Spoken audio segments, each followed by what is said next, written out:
ஒரு service base கம்பெனிலேருந்து ஒரு ப்ராடக்ட் பேஸ் கம்பெனி ஸ்விட்ச் பண்ணணும்னா அதில் இருக்கிறதுலே கஷ்டமான பார்ட் என்னென்னு பார்த்தீங்கன்னா இன்டர்வியூ கிளியர் பண்ணுறதில்ல. ஃபர்ஸ்ட் வந்து நம்ம எப்படி இன்டர்வியூ வாங்குறதுங்கிறது தான்.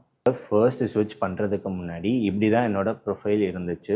இனிஷியலாக எனக்கு ஒரு 2.5 இயர்ஸ் கெரியர் கேப் இருந்துச்சு. அதுக்கப்புறம் நான் வந்து ஒரு 2 இயர்ஸ் ஒரு ப்ராடக்ட் பேஸ் கம்பெனியில் ஒர்க் பண்ணியிருக்கேன்.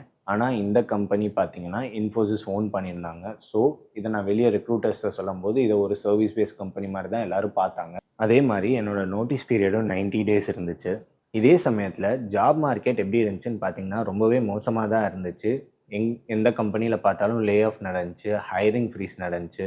லிங்க்டின் போய் ஏதாவது ஜாப் அப்ளை பண்ணலான்னு பார்த்தா எந்த ஜாப் பார்த்தாலும் மினிமம் ஒரு 5000 அப்ளிகேஷன்ஸ் இருந்துச்சு.